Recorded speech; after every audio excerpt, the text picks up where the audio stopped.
tanpa dedikasi Bapak Ibu yang baik, maka tak dapat kita melaksanakan musyawarah Kecamatan Sukajaya pada tahun ini. Yang ketiga, apresiasi juga kepada seluruh para peserta musyawarah.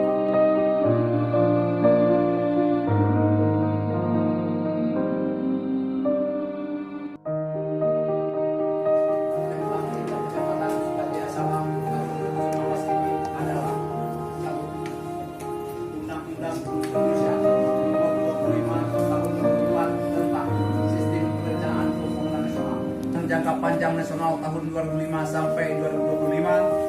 3.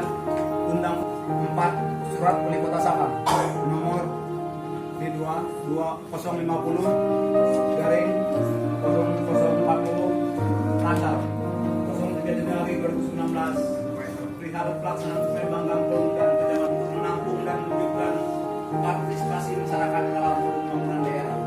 Tujuan: 1. Terjalinnya aspirasi masyarakat sesuai dengan tingkat kebutuhan masyarakat. 2. Tercapainya hubungan yang sinergi antara pemerintah daerah dengan masyarakat dalam rangka pelaksanaan pembangunan daerah. Dengan penuh semangat dan bertanggung jawab,